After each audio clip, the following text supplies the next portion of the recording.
Look, I will be honest with you. When the Terrans first applied for membership in the Galactic Trade Council, we all thought it was some kind of joke. I mean seriously. Earth? That tiny, backwater rock orbiting an unremarkable yellow star? The planet with 0.98 standard gravities? 0.98. own homeworld, Vraxos Prime, sits at a comfortable 2.4 gravities. The Krell? 3.7. Even the floating gas-brain Kixari evolved on platforms that simulated 1.8. But humans? They grew up in what we essentially considered a low-gravity nursery. My name is Torvin Kess, and I serve as the Dockmaster on Station Hellix Span, one of the largest trading hubs in the outer sectors. I have seen species from 400 different worlds walk, slither, float, and occasionally explode through my docking bays. So when the human delegation arrived for their official trade assessment, I will admit, I was not exactly trembling with anticipation. The other dockhands gathered around the viewing port, their various appendages pressed against the transparent aluminum, watching the human transport vessel come in for docking. It was small, laughably small compared to the massive Krell haulers or the crystalline Nexian ships that usually graced our bays. Credits say they cannot even stand up straight under normal station gravity, chirped Vix, my second-in-command. She is a Kixari, all tentacles and bioluminescent sass. No bet, I responded, checking my datapad. Station gravity is set to 1.4 standard. That is almost 1.5 times what they are used to. They will be crawling within minutes. The other workers buzzed with laughter. Krell clicked their mandibles in amusement. Even the usually stoic Dracian security officer, Marn, allowed himself a slight gurgle that passed for humor among his kind. The transport sealed against docking clamp 7. Standard procedure. The airlock hissed, equalized, and then the door slid open. Now, I have to set the scene for you properly, because what happened next changed everything. And I mean everything. About how we saw humans. About how we saw ourselves. About how the entire galactic community would eventually reshape itself around one undeniable truth. But I am getting ahead of myself. The first human stepped into view. His name, we would later learn, was Marcus Hall. Not particularly impressive at first glance. Roughly 2 meters tall, which is average by galactic standards. Bipedal, 2 arms, 1 head, bilaterally symmetrical, like most species. He wore a simple gray uniform with the Earth insignia on the shoulder, a blue and green sphere that somehow looked even more pathetic than I imagined. "Welcome to Station Hellix Span," I said through my translator, trying to keep the condescension out of my voice. Professional courtesy and all that. Please be aware that our standard gravity may feel, heavier than what you are accustomed to. We have medical teams standing by if you require assistance, and we can arrange for reduced gravity quarters if needed. Marcus smiled. Actually smiled. His teeth, all flat and white, flashed in the station lighting. "That will not be necessary, Dockmaster Kess." Then, and this is the part that still gives me nightmares, he stepped forward, not cautiously, not slowly, testing his weight like every other low-gravity species we had encountered. He just walked. Normal. Easy. Like he was strolling through a park on his homeworld. Vix's bioluminescence flickered in confusion. Marn stopped gurgling entirely. "Interesting," I muttered, my throat sac tightening with an emotion I could not quite name yet. "Your species adapts more quickly than expected." Adapt? Marcus raised one of those expressive eyebrow ridges humans have. "Dockmaster, I grew up on Earth. Standard gravity, there is 0.98. Your station runs at 1.4. That is barely a 40% increase." "Barely." Vix sputtered. "That is an enormous difference." Marcus turned to face her fully, and that is when I noticed something else. Something in the way he moved. There was weight behind it. Purpose. Efficiency. Like every motion had been calculated for maximum effect while expending minimum energy. It reminded me of how apex predators move on high-gravity worlds. Economical. Dangerous. "For you." "Maybe," Marcus said, and there was something in his voice. "Amusement? Challenge. We train under higher gravity loads regularly. Military. Athletics. Standard procedure for space adaptation. You train in higher gravity." I asked, my voice rising half an octave. "Why would you do that?" Marcus smiled again. That same expression that somehow communicated both friendliness and a vague threat I could not quite articulate. "Because we can." He stepped forward again. Casual, controlled, and the reinforced titanium alloy deck plating beneath his boot cracked. The sound was sharp, clean, like someone snapping a bone. Except this was not bone. This was military-grade titanium alloy deck plating. The same material that had held up under Krell cargo mechs weighing 15 tons. The same flooring that had survived 3 separate hull breaches and a minor meteor strike. And this human, this supposedly fragile creature from a low-gravity world, had just cracked it by walking. Everyone froze. I mean everyone. Vix's tentacles went rigid. Martin's gurgling stopped mid-cycle. The Krell dockhand, Threx, actually took a step backward, which, if you know anything about Krell psychology, is basically the equivalent of screaming in terror. They do not retreat. Ever. Marcus looked down at the spiderweb fracture spreading beneath his boot. Then he looked back up at us. And do you know what he did? He laughed, not a nervous laugh. Not an apologetic, oops I broke your station laugh. A genuine, amused, did I just prove my point laugh. Apologies, Dockmaster Kess, he said, though his tone suggested he was not particularly sorry at all. I forgot to adjust my stride. We tend to step a bit harder than most species. Habit from home. Habit. I managed to croak out. My throat sac was doing things it had never done before. Tightening. Pulsing. Probably trying to detach itself from my body and flee to a safer location. You cracked reinforced deck plating out of habit. Well, Marcus tilted his head. Earth's gravity might be lower than your standard, but our density is higher. Bone density. Muscle density. We evolved on a planet with significant tectonic activity. Earthquakes. Volcanic eruptions. Predators. Lots of predators. Our bodies had to be durable. Behind him, 2 more humans emerged from the transport. A woman with dark skin and sharp eyes named Captain Rita Vance, and a stockier man with red hair called Engineer Tom Briggs. They both walked across the fractured deck, plating with the same casual confidence as Marcus. More cracks formed. Oh, for the love of the void, I whispered. Captain Vance surveyed the damage with a professional eye. Is this going to be a problem? We can compensate for station repairs in our trade agreements. Compensate? Vix shrilled.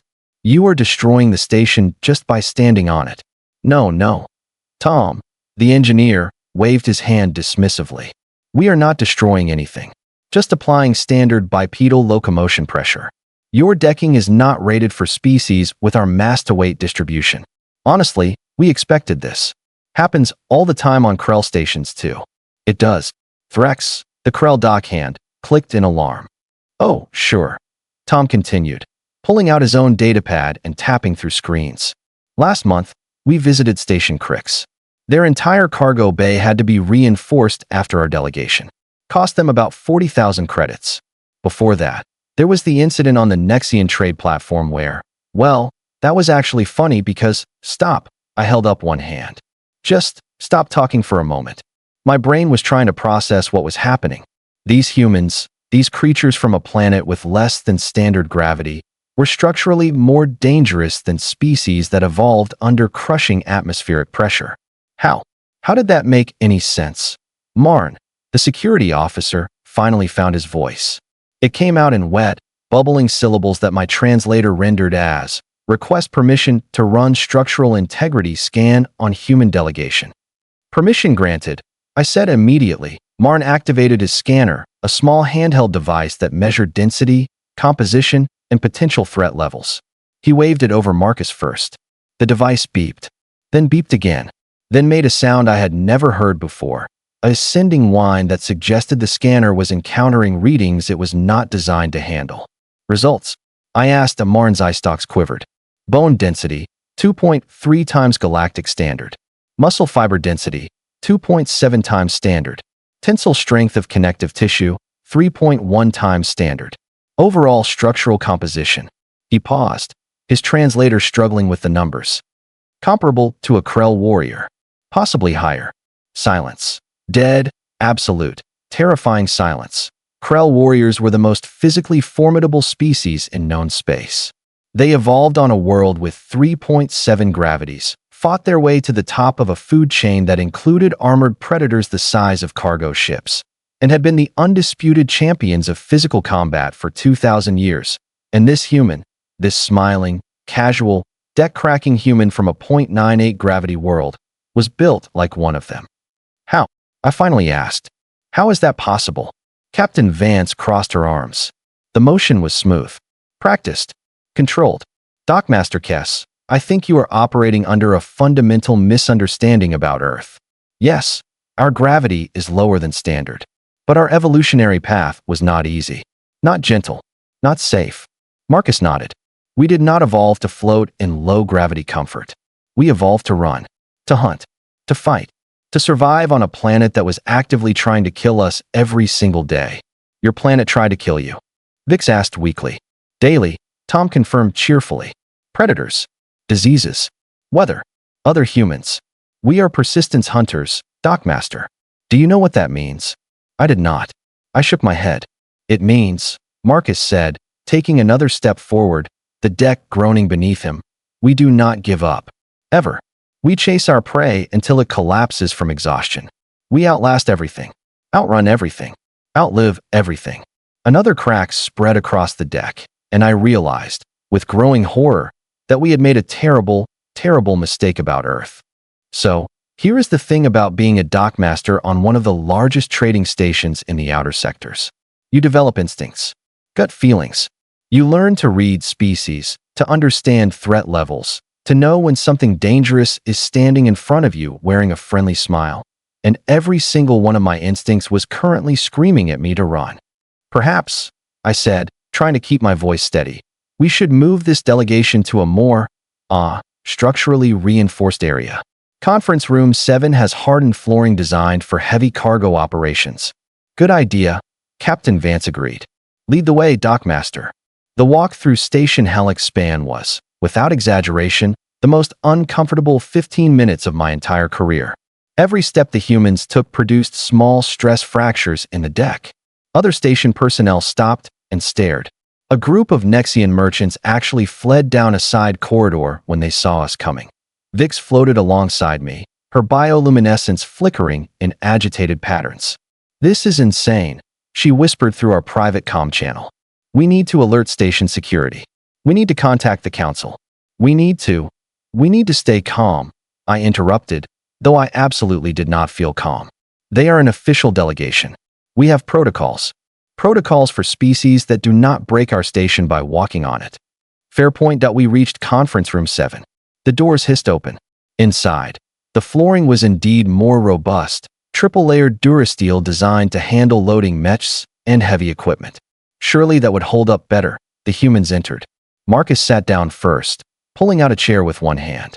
The motion looked effortless, but I noticed the chair's frame bent slightly under his grip. Tom and Captain Vance followed, settling into their seats with that same controlled precision that I took my position at the head of the table. Marn stood by the door, his scanner still clutched in his tentacles like some kind of security blanket. Vix hovered near the observation window, probably calculating escape routes. Now then, Captain Vance began, pulling out a datapad. Shall we discuss Earth's petition for Trade Council membership? Yes, I said. Let us do that. But first, I need to ask some questions. For the official record. Of course. I activated my own recording device. Your species, humans, evolved on a planet with 0.98 standard gravities. Correct, Captain Vance confirmed. Yet your physical capabilities exceed those of species from significantly higher gravity environments. How do you explain this discrepancy? Tom leaned forward, clearly excited to answer. Engineers love explaining things. It is not actually a discrepancy, Dockmaster. See, gravity is just one factor in evolutionary development. Earth has other characteristics that shaped us. High oxygen content in the atmosphere, extreme temperature variations, diverse terrain, and, most importantly, competitive pressure. Competitive pressure? Marn gurgled from his position by the door. Other humans, Marcus said simply. We spent most of our evolutionary history competing with each other. Warfare, sports, commerce. Everything is a competition. We push ourselves constantly, build ourselves stronger, faster, better. You compete against your own species. I asked, genuinely confused. That seems counterproductive. Captain Vance smiled. That same smile I was beginning to recognize as distinctly human. Friendly on the surface, predatory underneath. On the contrary, Dockmaster, competition drives innovation. Improvement. Progress. It is why we went from primitive tool users to spacefaring civilization in roughly 12,000 years. 12,000 years. My species took 80,000. The Krell took 150,000. That is impossibly fast, Vix breathed. We move quickly, Tom agreed. Have to. Our planet does not tolerate complacency. Neither do we. I looked at the three humans sitting across from me. Really looked at them. Tried to see past the assumption of weakness that had colored my perception. What I saw instead was efficiency, density, compressed potential energy waiting to be released. Tell me something honestly, I said. Your presence here, on this station, applying for Trade Council membership. Is this a prelude to conquest? Are we about to be invaded? The question hung in the air like a live explosive. Marcus, Tom, and Captain Vance exchanged glances. Then, to my absolute astonishment, they laughed. All three of them. Genuine, amused laughter that echoed through the conference room. Invade. Captain Vance wiped tears from her eyes. Humans apparently cry when they laugh. Strange species. Dockmaster Kess, we do not want to invade anyone. We want to trade. Buy. Sell. Exchange technology and culture. Why would we waste resources on conquest when we can simply do business? Because you can, I suggested weakly. Just because we can do something does not mean we should, Marcus said. That is actually one of humanity's core philosophical principles. Power without wisdom is just destruction. Tom nodded. Besides, invasion is messy, expensive, bad for long-term relationships. We learned that lesson a few times in our own history. Trust me, trade agreements are much more profitable. I wanted to believe them. I really did. But the cracked deck plating, the bent chair frames, the scanner readings that put them on par with Krell warriors, all of it suggested a species that could dominate through force if they chose to. So, Captain Vance said, pulling up documents on her datapad, shall we discuss Earth's proposed trade offerings? We have unique agricultural products, refined metals, cultural exports, and, well, mercenary services if anyone needs security personnel. Mercenary services? Marn gurgled nervously. Oh, sure, Tom said casually. Humans make excellent guards. Soldiers. Bodyguards. We have stamina, pain tolerance, adaptability. Plus, we are cheaper than hiring Krell and nearly as effective. Nearly as effective. The words sent chills through my entire body. Station Hellix Span had just received a delegation from a species that was functionally living weapons wrapped in friendly smiles and trade agreements. And somehow, against all logic and self-preservation instincts, I found myself saying, let us review your proposal, Captain Vance. Because ultimately, what choice did we have? The trade negotiations took 3 hours. 3 very long, very uncomfortable hours during which I learned more about humanity than I ever wanted to know. They had food crops that could grow in almost any environment. Minerals refined to purities we had never achieved. Entertainment media so compelling that entire species had become addicted to their stories. And yes, those mercenary services they mentioned? Turned out there was already a waiting list. Apparently, word had spread through back channels about human capabilities, and several high-profile clients wanted them for security details. We currently have a contract with the Dracian royal family, Captain Vance explained, scrolling through her datapad. 4 human guards replaced their entire 20-person Krell security team. More effective, less expensive, and the directions report feeling significantly safer. For humans replaced 20 Krell.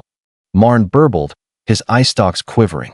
Well, humans do not sleep much, Tom said. We can function on 4 to 6 hours per cycle. The rest of the time, we stay alert.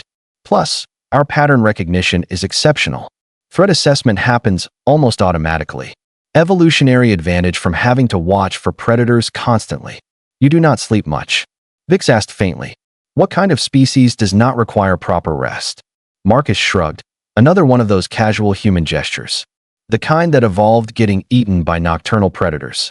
You adapt or you die. We adapted. Of course they did.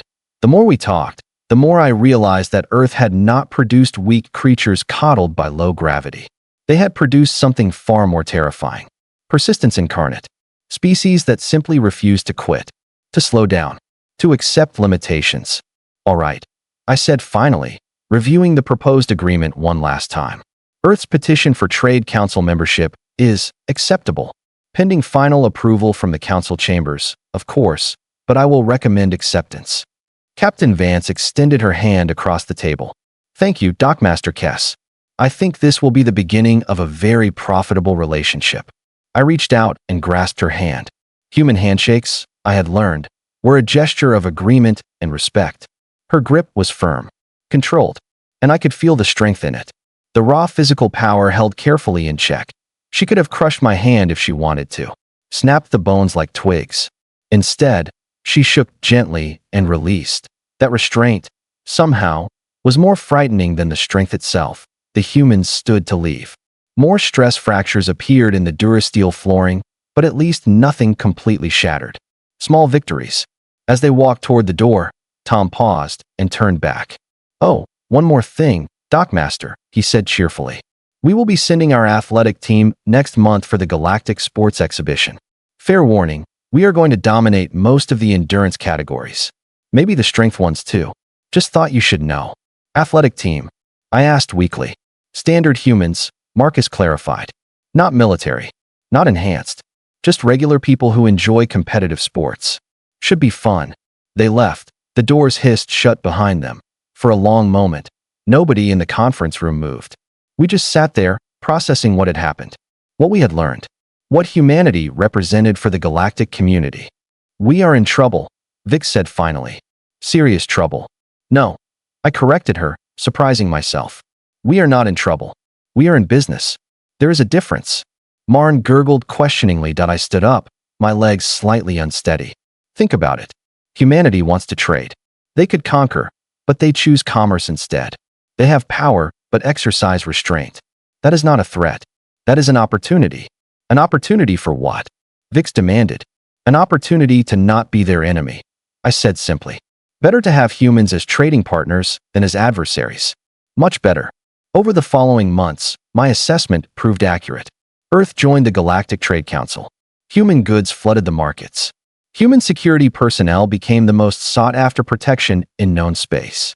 Human entertainment became a cultural phenomenon. And human athletes? They won 63% of all endurance events in the Galactic Sports Exhibition, setting 12 new records that still stand today. But the most significant change was not economic or cultural. It was philosophical. The entire galactic community had to reconsider what we thought we knew about evolution, about adaptation, about the relationship between environment and capability. Low gravity did not make humans weak. It made them efficient. Their planet did not coddle them. It forged them. And that difference, that fundamental misunderstanding, nearly cost us the greatest trading partner in galactic history. That I still work as Dockmaster on Station Hellix Span. We reinforced all the deck plating after that first meeting. Upgraded to military-grade composite that can handle human foot traffic without cracking. It cost a fortune, but it was worth it. Because now, Earth ships dock here weekly. Humans walk through my station daily. And every time I see one, I remember that first meeting. That cracked deck plating. That casual demonstration of power held carefully in check. They laughed at Earth's weak gravity. We all did. Right up until a human stepped down and cracked the deck. Now, nobody laughs anymore. We just make sure our infrastructure can handle them and hope, desperately hope, that humanity continues choosing trade over conquest. Because if they ever change their minds, well, let us just say that 1.4 standard gravities would be the least of our problems. Welcome to the galactic community, Earth. Please watch your step. Our stations can only take so much. So what did you think? Did this story surprise you? Let me know your thoughts in the comments below. If you enjoyed this sci-fi story, please hit the like button. It really helps the channel grow. And don't forget to subscribe for more mind-blowing science fiction stories every week. Turn on the notification bell so you never miss an upload. Thanks for watching, and I'll see you in the next story.